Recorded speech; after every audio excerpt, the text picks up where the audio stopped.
It's misunderstood, it's pushed under the carpet, and it's about time someone talked about it.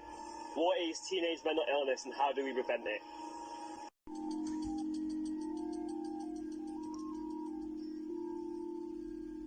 Mental health is the second largest burden of disease in England. Unfortunately, mental health problems in children are quite common. According to Children North East, about 1 in 10 children aged between 5 and 16 are diagnosed with a problem each year. If that isn't scary enough, the Mental Health First Aid England says that 75% of mental health problems in adults can be dated back to their childhood. Mental health problem affects 798 million people worldwide. That's about 1 in 4 adults. It's estimated that mental health costs the NHS £105 billion per year. So if 75% of mental health problems date back to childhood, it would make sense for the government to put a lot of resources into helping teenagers to help reduce mental health problems in adulthood. I did some research on the NHS website to see what's out there to help young people. I went onto the NHS website, went into the search bar and typed in mental health. I found on the first page there was nothing relating to teenage mental health.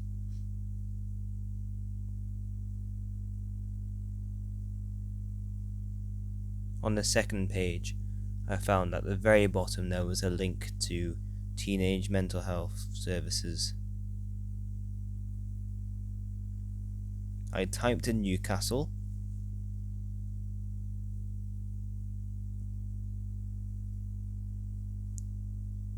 and found there was only 2 services available for young people, one of which was in North Yorkshire, 33 miles away. Both services can only offer 200 members of staff each. It's certainly bizarre. First of all, no teenager will travel all the way to North Yorkshire for travelling every week. 2, even if you included North Yorkshire, that's 400 streetwise members to look after 34,000 people. Does the NHS really not care about young people? I wanted to do my part. So let's figure out what mental health in young people actually looks like.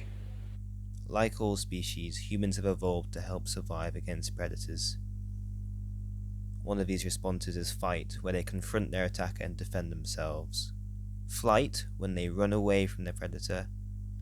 Or freeze, where they go and hide. The FFF is designed for life-threatening situations. Anxiety is when the brain misinterprets life-threatening situations as just everyday situations, such as not getting a homework done in time or leaving the oven on. Depression often goes alongside anxiety. Depression is when someone feels down or low for at least 3 weeks. Depression cannot be snapped out of. It is a genuine health condition. To explain more on why mental health issues is such a big deal, I spoke to a specialist of decades of experience, Dr. Davidson.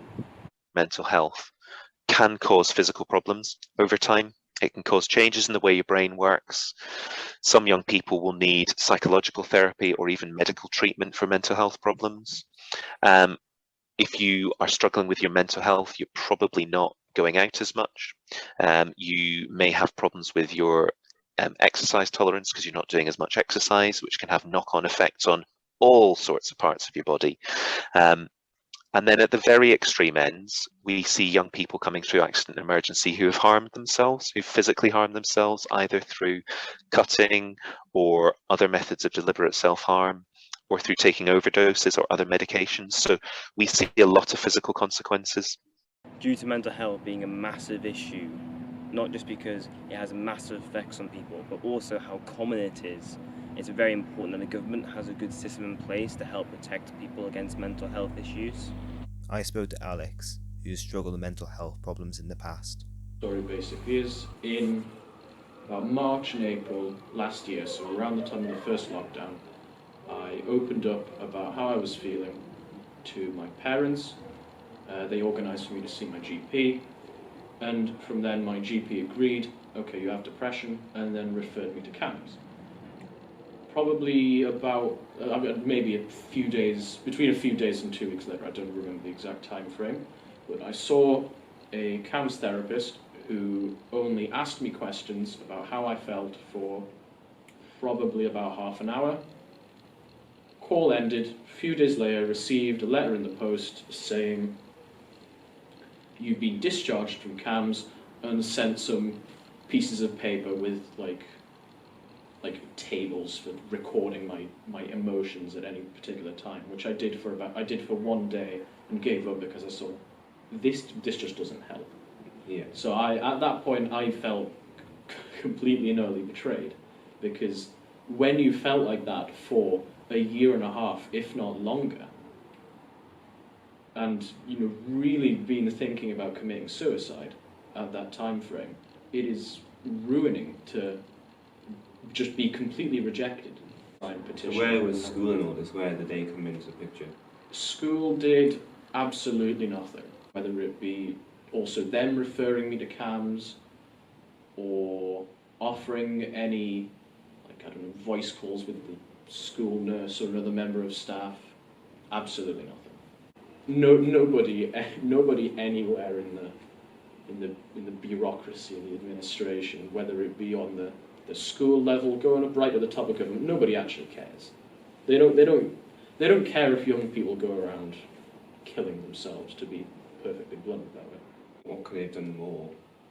To do more, they could have, offered extra referrals of their own. Help needs to be offered as much as the school can, in any form, whether that is, talking to someone, making a referral, trying to accommodate that person so that they're not, that they don't feel any worse than they already do while they're in school, to try and not worsen the issue.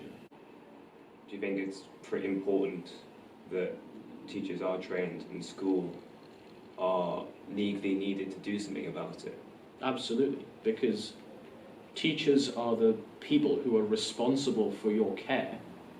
Therefore, it's paramount that when in an environment such as a school, they're taught how to spot symptoms of depression, spot symptoms of anxiety, spot symptoms of anything else. It's a moral responsibility, I would say. Unfortunately, it's not just the students let down by the system, but teachers too. What's your background in teaching, Susie? So I started teaching in the year 2000. I trained in English and Performing Arts, and when I started I absolutely loved it, but I ended up leaving in 2015. Why did you leave teaching? Because teaching was one of the last things I was getting to do every day. We had seen the advent of league tables, which meant that it was all around pressure on young people for achieving. Some schools were trying to fiddle the system so that students were getting better marks than perhaps they deserved. There was absolutely no provision for a child's mental health whatsoever, which hadn't been the case when I'd started in 2000. And things like just budget cuts. So I had a class of 33 pupils, and at the beginning of their lesson we spent a good 10 minutes finding enough chairs for them to sit on. So that's not a great way to start a learning environment. And within that class we had some young people who really were sort of struggling with mental health, couldn't manage it. As a result of that, their behaviour is what we call deregulated, so they become disruptive. But when you have got a class full of 33 children, how do you focus on the one child who actually really needs a bit of extra help? And I was just too outspoken about it, and I knew I couldn't continue in that environment because actually doing those young people a complete disservice. How many kids do you look after a day? If I was teaching 5 periods a day, it could be upwards of 150 if you had 30 plus in a class. 150? Mm-hmm. Could you look after all of those kids? Not in any meaningful way. If you are focusing on the content of the lesson, because obviously schools live and die by their league tables, you're not really focusing on the mental well-being of the child. I'm trying to focus on teaching. I can't also cater towards their mental health well-being needs at all, and then especially if I've got, because of that deregulated behaviour, I've got challenges there, then actually my teaching doesn't happen particularly well either. So again, it's how on earth are we expecting these young people to sort of develop and grow when we're saying it's academic pressure all the way, and what your mental well-being is doesn't matter. Due to the education system being non-existent, this often leads teenagers to fend for themselves. This is where drugs and alcohol can come into a teenager's life. Due to CAMS letting people down, the people they rely on is drugs and alcohol so they can escape. It's scientifically proven that a teenage brain isn't fully developed, so they're far more likely to get addicted to alcohol and drugs. This is because the emotional side of the brain is fully developed, whereas the logical side of the brain isn't. This can often lead to teenagers making rash decision making. It also means that they'll get addicted before they even realise they are addicted to alcohol and drugs, until it's too late. I spoke to one teenager who's had bad experiences with drug use. When was the first time you did illegal substances? The first time was at a party in 2017 during summer. I was offered marijuana by some of my friends, and I felt pressured because of all the people looking at me. So I took it, even though initially I didn't want to take any. Did you enjoy it? Yeah, it was great. It was good. People often say that weed's sort of a gateway drug, and it leads to further and more dangerous drugs. Would you say that's accurate? From my experience, yes. I started off with weed, and then I think I started eating shrooms and then taking LSD and DMT. Do you just do it at parties, or? It started off just me taking it at a party every now and then, but it became a bad habit, and I started doing it on my own, which is when I was becoming depressed. Would you recommend drugs to other teens if it helps you cope and other teens are depressed? Would you say it might be a good idea to others to use drugs to help escape? Yeah, I think it's very helpful, but there are definitely better ways of coping. I'd recommend seeking a therapist. Do you have a therapist? No, it's something I should look into. Why don't you do a therapist? I'm not happy with the way things have turned out, but I don't want them to change, because I've just accepted that this is the way everything is, and it's just much easier to get drugs rather than talking to someone about the way I'm feeling. Teen X has unknowingly proven the science around a teenage brain and addiction. What once was a bad habit turned into a full-blown addiction. We can see that his emotional side is far more stronger than his logical side of his brain. He knows he needs help, but is too stubborn to change anything about it. It's very important to note that drugs is not a solution for mental health. Teen X himself recommends a therapist. He's not happy the way things are going, but he's too stuck to change. Now we know what teenage mental illness looks like, now let's see how we can prevent it. Looking at a textbook, you can often find the perfect diet with different percentages of the plate of different foods. Is there a similar approach to mental health? Is there a textbook lifestyle with different aspects of life to help combat mental illness? I think this is a really good question, and it's a lovely analogy as well, Nathaniel, because although there is technically a textbook perfect plate of food, nobody eats it. And actually, even people who eat a healthy diet will have more of fat on one plate and carbohydrates on another plate and vegetables somewhere else. And that variety leads to health, and it also keeps you interested in food. and it gives you joy in your life. Whereas if you ate the same thing every single time, although it would technically be healthy, it wouldn't necessarily be very fulfilling. And although there's no perfect plate of mental health, you can certainly imagine that it's all about balance. And actually what you want is a life that's fulfilling. So you need something to do with work or school work that keeps you going and gives you energy. So I suppose it's quite important to think about the choices that you make in your education. You want to have a social life that's fulfilling, but isn't all consuming and doesn't take over completely. It's important to have a stable family life, and relationships in the house can certainly be a big stress for young people and not young people.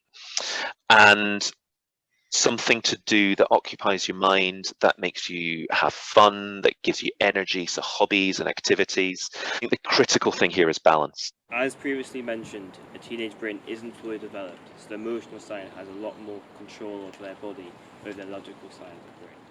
This leads for teenagers struggling to have a balanced life because they'll do what they want to do, not necessarily what they should do. It's important for parents and carers to therefore help teenagers with trying to find a balanced life. Of course, when talking about teenagers, we need to talk about social media. To explain why social media can be so damaging, I spoke to Gary, a teacher from Newcastle. Do you think there's an appropriate amount of measures in place to safeguard mental health in young people? I think when you have a phone system like this, and no disrespect to myself and my generation and people a lot younger than me, we have no idea what goes on. No idea. You know, I go back and I've seen, if I go back pre-phones and pre-computers really, because I was born BC, before computers, you would see kids in your form, very good friendship groups, 3 or 4 of them, and they'd come in one day and one of those would go and sit somewhere else. And as a form teacher, you'd say, why are you not sitting with them? I don't want to talk about it. Then they'd had a falling out. And they'd been playing, they'd been doing something, and or one of them hadn't been included, and there's a fallout. And the one thing kids do, and this never changed, that if one falls out, the rest will gang up against that one person. Because once a few people start picking on one, they don't want to go into that side, because then there's 2 being picked on, and nobody wants to. Very few people are brave enough to go and stand with the one and become 2 are picked on. So that's always happened. I think what things like social media have done have exaggerated that beyond belief now.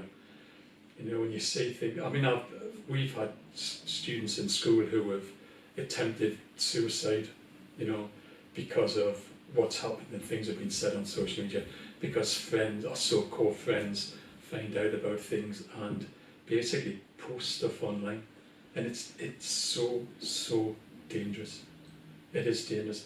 My wife's works at another school locally in Benfield, and she says in the last 3 to 4 years it has got really, really difficult to cope with it, to deal with it, to monitor it, to manage it.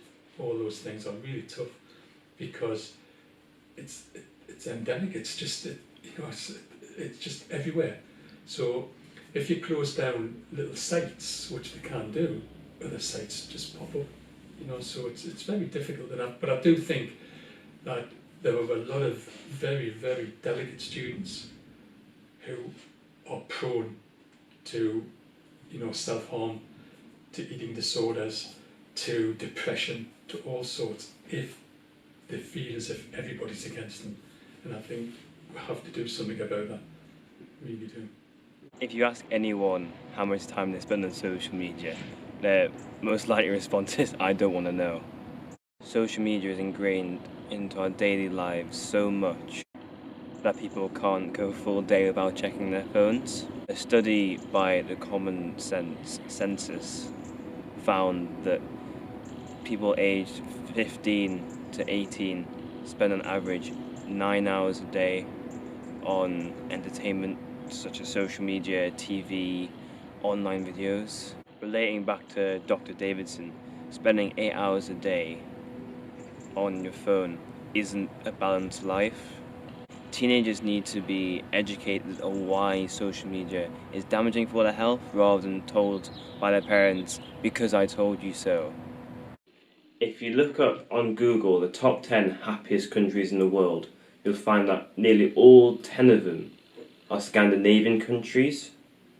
Might this be because recently places like Norway took the recent science and reworked the education system to help educate and accommodate teenagers on mental health?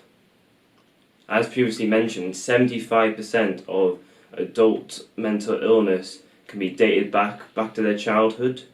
So if we help teenagers, we can help adults and therefore happier place. I spoke to Dr. Davidson to ask what he thought of the matter. So I've been researching Scandinavian schools, and a few years ago they rebuilt their education system to have later arrival into school and no homework and other minor tweaks. Would you say that might help in an English education system to So retweak our education system? it's a really good question, and I'm aware of that work. And actually, we've seen that happen as recently as this year, because while schools were locked down and everyone was doing home education, across the country, young people's body clocks moved forwards by several hours. They were all getting up later and they were all going to bed later. And quite a lot of them told us that they were far more productive doing it that way. And we know that young people, as part of the brain and body remodeling, body clocks are different from the adult population. And actually, you're programmed more to be at your prime to wake up around about 10 or 11 o'clock in the morning, not first thing in the morning. And there's certainly an argument to say that moving the entire school day forwards by a couple of hours might fit in better with young people's physiology. Logistically, that's a nightmare. Yeah. But Yeah. it physiologically, it probably makes a lot of sense. And I think at the very least, there needs to be a conversation about that. And actually, why do we do things like sports at the end of a day? Why aren't we doing them at the start of a day? Because if you're doing your physical exercise when you're exhausted, that's more likely to wake you up. And then you'll have your sort of prime thinking time at a more sensible time when you're awake and ready for the day. So there's all sorts of ways you could think about changing it, but I think whether there's the political or educational will to do it is another question. In summary, we need to recognise that mental health is a thing. As a society, we need to change our opinions and beliefs surrounding mental health. We need to normalise asking for help and not feeling ashamed of feeling depressed or anxious. We need to understand why teenagers turn to drugs and alcohol, not just because it's a cool thing to do, but it's an escape for them and it's a coping mechanism which needs to be changed. We need more resources pumped into services such as CAMS and other charities so that they can help everyone and not let teenagers slip through the gaps like Alex. We need social media platforms to stop cyberbullying altogether and help teenagers with mental health awareness. They have so much influence over teenagers' lives, but I don't think they're aware of that power. And finally, we need to listen to our professionals.